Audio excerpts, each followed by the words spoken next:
We need to answer a couple questions that you guys have been asking kind of quite often. And just before I head out, I saw another comment, question, asking me what weed eater I use. And I was like, you know, it's been a long time since I've talked about my weed eaters and like done a kind of a somewhat review, not a very big review, but a somewhat review.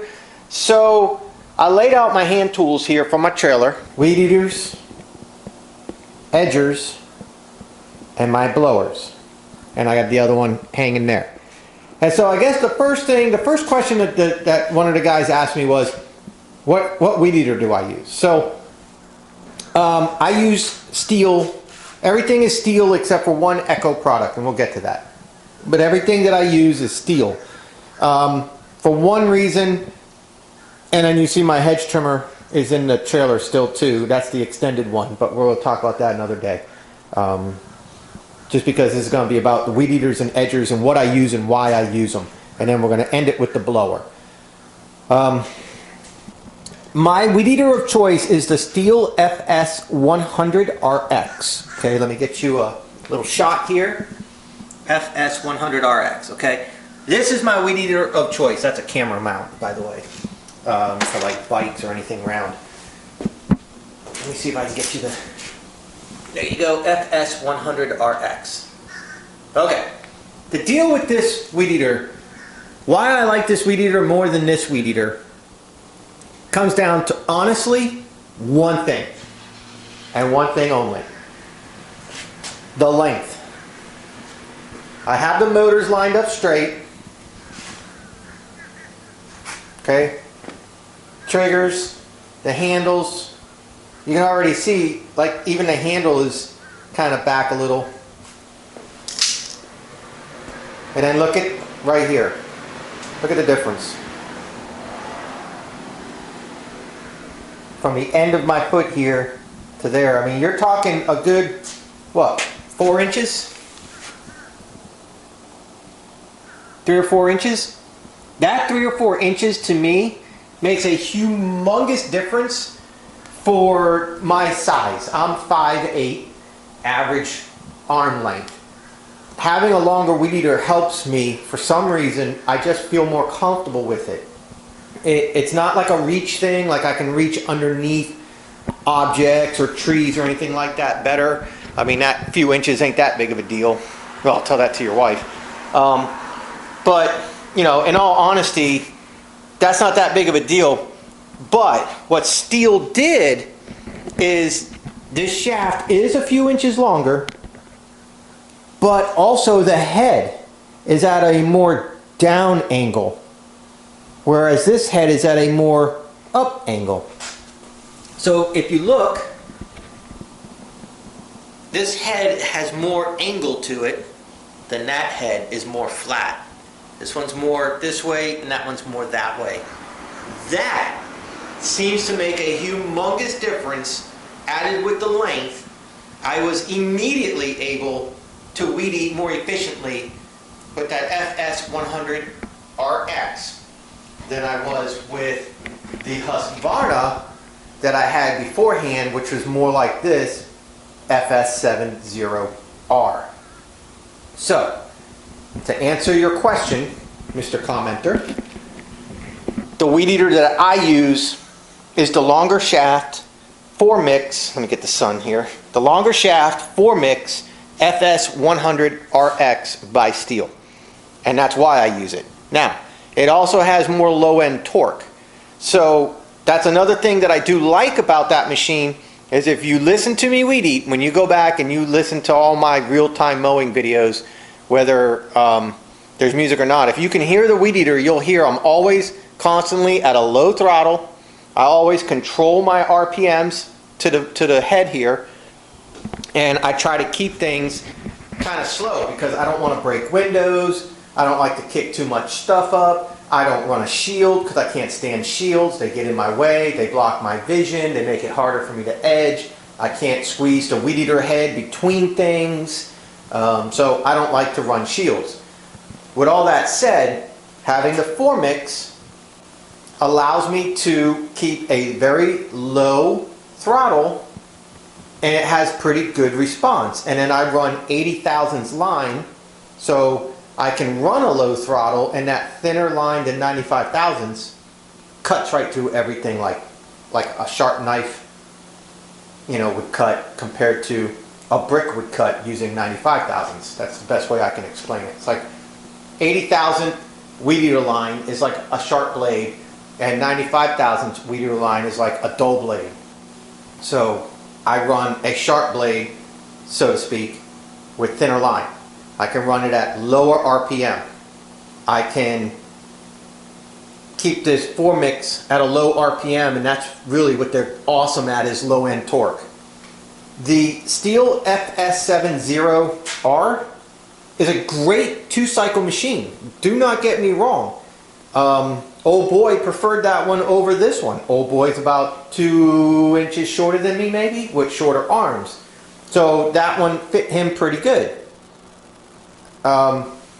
It's also about 50 bucks cheaper than the 4-mix.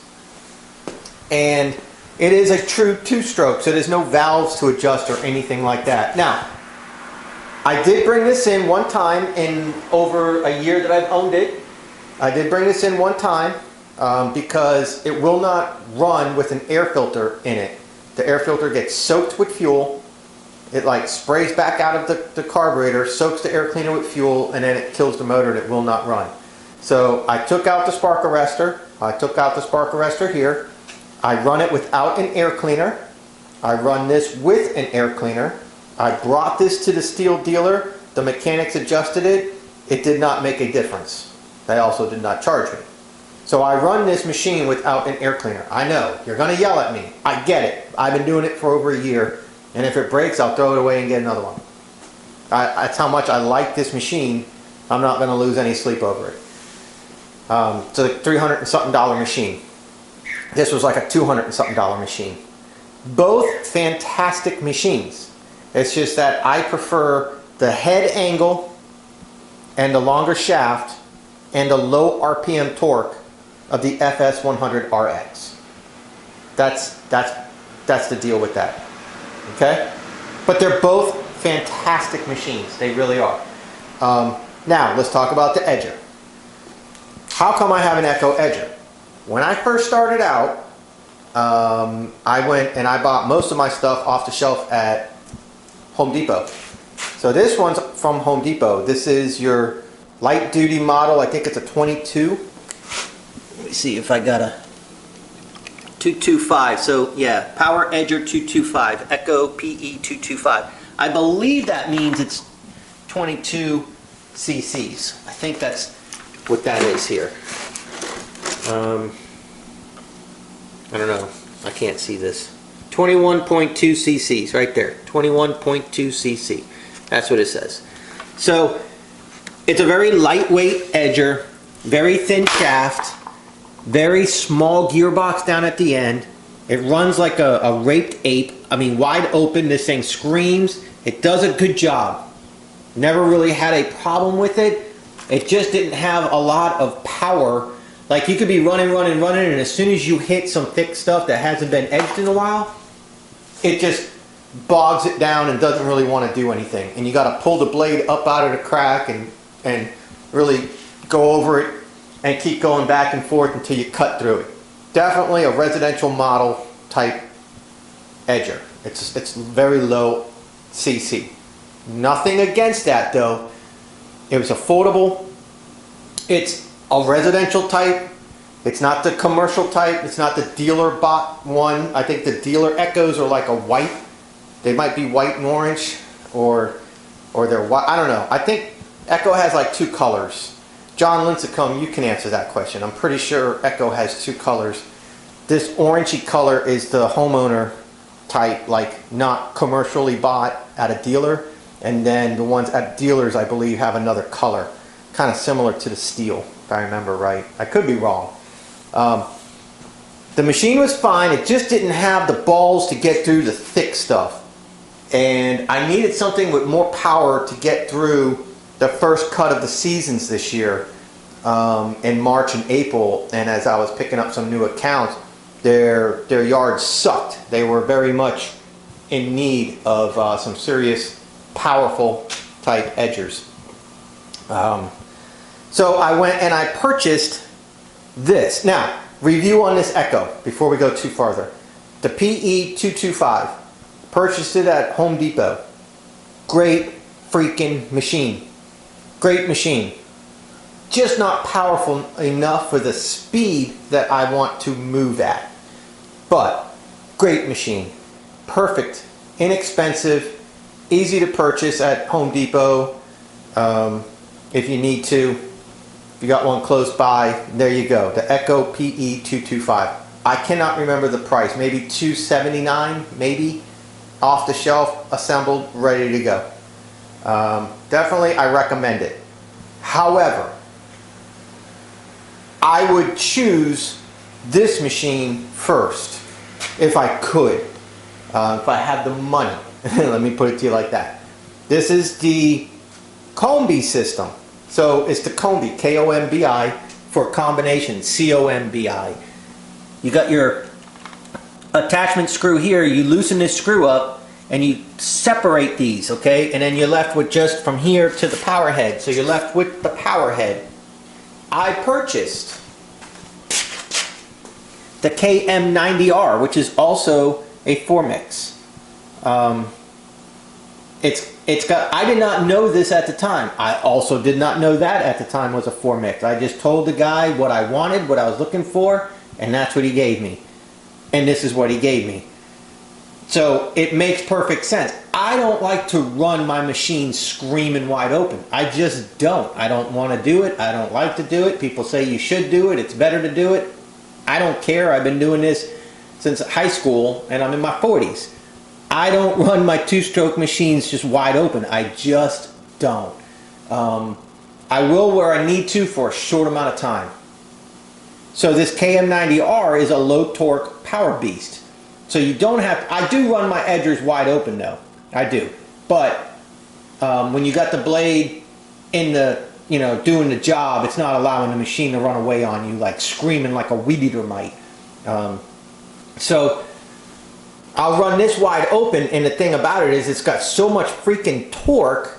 And then when you go with, I went with the straight shaft edger. You see how this is straight all the way and that one's curved, and you go, but Dan, having the curved shaft makes it further away from you and the dirt will go behind you. No, not true.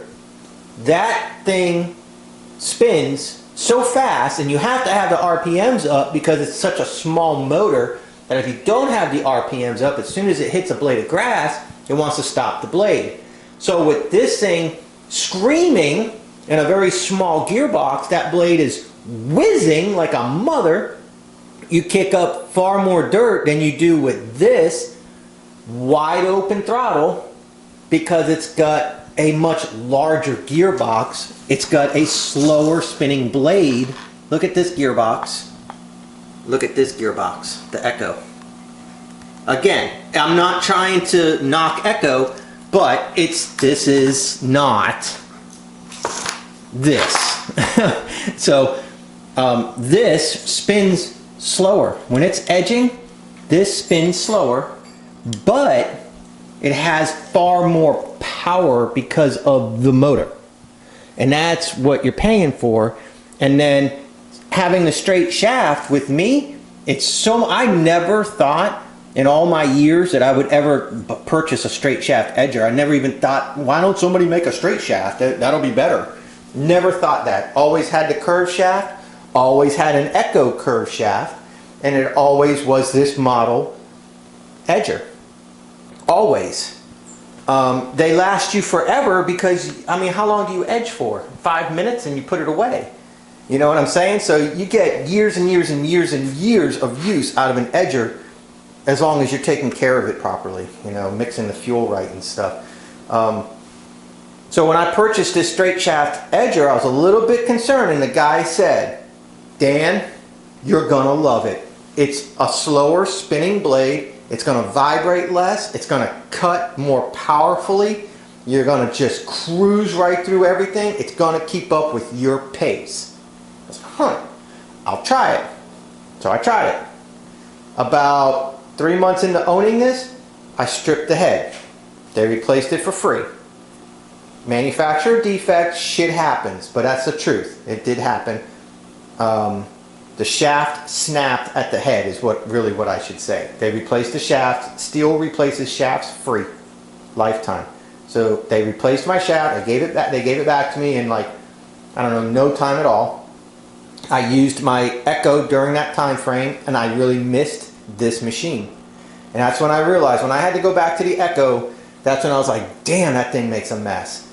Gets you dirty as shit. This, really good. The difference is, with this machine, I took this wheel off to lighten the head up, because this is a really heavy unit. I took the wheel off. When this wheel is off, the dirt comes out right at you and destroys you. So I put the wheel back on. This one didn't really make a difference. And it's spinning so freaking fast that, you know, you just make a mess anyways. So that's the edger. That's my backup edger. And that's my edger of choice now. So we got Weedeater and we got edger. I want to talk to you real quick also about my blower, the BG86. I used a steel BG86. Now, a lot of people use the 50 something, 56 maybe. I think some people use one that's in the middle of the two. I use the 86. Why do I use the 86? Because I told the guy at Andy's Lawn Machinery, I said, listen, I want the most powerful handheld blower for convenience. I need it to be really light, not lightweight, but you know, quick, nimble, convenient, and a backup blower to my backpack blower. And he recommended the BG86. It's the most powerful one that Steel makes, and it was only like 250 bucks. And I was like, well, give me it. Immediately, I was sold on that thing. Unbelievable power coming out of this BG86. It's almost comparable to the BR350 that I had. Now, the BR350 backpack blower is not the most powerful backpack blower. But for $400, you know, you'd want it to be. However, I only do houses. I only do residentials. I'm always working on small porches, small back porches, in between cars, around cars, and a backpack blower gets in the frickin' way. So I found myself constantly grabbing the BG86. And then when I had old boy working with me, I had a backpack and a BG86. The BG86 would be in the bed of my truck. He would finish up and he'd grab the BG86. And I'd be like, dude, grab the backpack. It's got more power. You'll move faster. And he's like, yeah, but I can get done faster with the 86 because it's more convenient. And I was like, huh. So I didn't really pay too much attention to it. Sometimes I'm a little bit slow, guys. I'll admit that. So I didn't really pay too much attention to it. And all of a sudden, it just clicked. It hit me because I can stand here. Now, when you have a backpack blower, let me see if I can set this up somehow. When you have a backpack blower, you have your snorkel, and your snorkel moves like this. And anytime you want to move and do like around a car, say this is a car, you know, or this is a car, maybe that'll work better for the camera. You know, you're blowing along and you have your and you're going with your thing, and then you want to come around and there's, you know, something there. You're kind of like, you know what I mean, like this. Okay, so with the 86, you're like this, and then you're like this, and you grab it, and you can blow, you know, and then you're like this, and you can twist your hand, and you know what I'm saying, and you can go backwards and forwards, and so easily through your legs and everything, you know, you're like this, and then cobwebs. You can do everything so quick and nimble with the 86. Or 56, or whatever you got, is my point. And so that's why I said, you know what? My BR350 was like 2 years old, maybe 3 years old. I think it was 3 years old. And I said, you know, I want to sell this BR350. The black part that goes between the blower housing, the plastic housing, and the actual tube, there's the black flexible tube, you know. I put a hole in that pretty quick, and then I bought a new one for like, crap, I don't know, it's like 20 bucks. put a new one on, and that one got a hole in that pretty quick. And then I put tape on it. I said, you know what? I'm gonna sell this shit. So I found a guy who had like a piece of shit, really piece of shit handheld blower from like Lowe's or something, some off-brand crapper. And I was like, hey dude, I got this BR350, $100 cash, it's yours. He said, I'll call you. He called me a couple days later. He's like, I got the money. He gave me the $100. I gave him the blower. He's happy because it's better than what he had. And then I went with that $100 and I bought me a brand new BG86. And there's the new BG86 is hanging up in the trailer next to my mower. So that's what I did. I went and got rid of the backpacks and I went with the handhelds because of my business model. And the reason why I want to mention that, a while ago, and I know you guys say, Dan, you got to have thick skin, you got to have thick skin. Listen, when somebody leaves a comment on my channel, I don't take it personal. I really don't, because I know I'm good. I know that I've thought my shit out. I know that I have a good business, and I know that I treat my customers good. You know, I know all that. Nobody will ever be able to come on my YouTube channel and hurt my feelings. You just can't, because I don't. The only people that can hurt my feelings are people that I admire and that I look up to. And then if they were to crush me, then there's a difference. So don't take it wrong when I get snippy with a douchebag on my channel. 99% of the reason why I get snippy back is because there's other people that read those comments and get influenced. And the perfect example is this. Somebody wrote to me, hey, why don't you get a backpack blower and man up? Or something like that. Man up and get a backpack blower. And he meant it. He wasn't joking. He really meant, you know, when your nuts drop and you reach puberty, you might want to get a backpack blower and, you know, be like the rest of everybody else. And I wrote back to him, you know, keeping up with the Joneses doesn't make your business successful. Purchasing the equipment that's right for your business model and helps you work more efficiently is what makes you successful. So I can run my two handheld blowers, one in each hand, and have more power than the most powerful steel backpack blower, and I'd still be cheaper if I needed that much power. But I don't need that much power because my yards are never that out of control. I'm not up north. I'm not doing tons and tons and tons of leaves. And if I am, well, okay, whatever. Once in a while, that might happen, okay. But it just doesn't happen. And all I need is something quick and nimble, light and efficient, inexpensive, that I can just blow off. And it was me and old boy, and I needed a backup. And why would I spend $400 or $500 for something when I can get more done quicker with the handheld? And so that's why I went with the handheld. And it's not that that guy was upsetting me or pissing me off or knocking me and I don't have thick skin and I can't take it.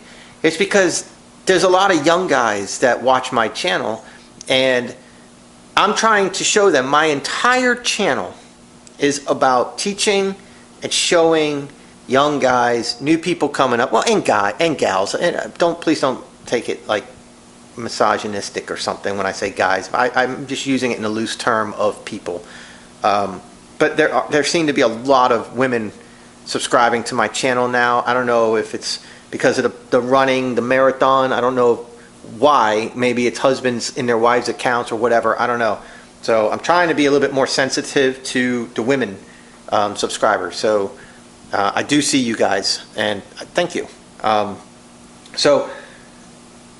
A lot of young folks are watching my channel, and they get influenced by the comments. If they're anything like me, when I watch a how-to, I go to the comments because there's always going to be a handful of people that know how to even better. And they're going to make corrections on that video, and they're going to say, hey, if you did it this way, you would have been better, and if you did it that way, you would have been better. Not that I'm knocking the how-to video, but I can take what that guy just demonstrated and clearly demonstrated in a video, and then I can take what somebody is saying is better just by their words. And I can start forming my own plan of attack on what I'm going to do for myself using the video I just watched and witnessed and using the words of somebody who may know more, and then I start forming my own opinion. Kind of like when I make a recipe. I'll take a little bit of one guy's ideas and a little bit of another guy's ideas, and I make a badass chili when I do that, you know? So that's what I do. And if people are like me, and I assume they are because I don't think I'm special, I mean, I might be better looking than the average, but anyways, I want those guys that might read the comments to not be influenced by some douchebag who thinks that keeping up with the Joneses makes your business successful, because it doesn't. So if he comes back with, hey, I noticed you use a handheld, is there a particular reason why you don't use a backpack blower? I like my whatever, has a lot more power. And I could say, yeah, I understand, and I bet it does, and you're right, they do have a lot more power. I just don't need it for my business. But if I had a lot of leaves, or if I was doing a lot of cleanups, I'd probably want to have something like that to help me get along. And that's a good conversation to have that continues the conversation for somebody new to go, huh, okay, wait a minute, so Dan's using that because of this reason. If that guy says that a backpack is more powerful though, and then Dan said, yeah, if I had this reason for it, I would get it. And then that guy can go, I'm going to have that reason, so I'm going to get a backpack. And then maybe I'll get a handheld as a backup down the road. And that is how I want my channel to be used, not an argument, not a douchebag coming on and pushing his ideas. Like somebody who said, why don't you get Red Max and stop using that piece of shit steel? Again, ignorant, stupid, dumb, doesn't forward the conversation at all. No Red Max dealer around me. And steel is not a piece of shit. So his credibility is shot. So for somebody that's trying to mention a brand that they like, they completely shot themselves in the foot by saying steel is a piece of shit. Steel is clearly not a piece of shit. Neither is Echo, neither is Husqvarna. It's the right tool for the right application, and you'll get a lot of life out of it. You just have to know what your application is prior to purchasing the tool. Period.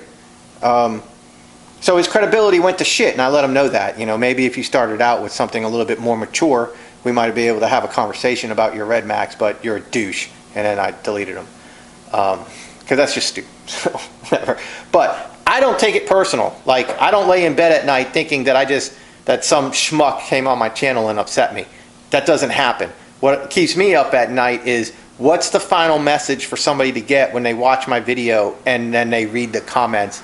I'm not trying to force my opinion on anybody. I just want it to be quality conversation for people to get, and I will delete ignorant comments, not because it hurts my feelings, but because it hurts advancing the conversation for somebody new to be able to get a well-rounded opinion, well-rounded information, and form their own opinion. That's all it is. So, but I do appreciate you guys very much. So that's my 2-cycle tools, okay? And gosh, this is going to turn out to be a really long video. I'm sorry, guys.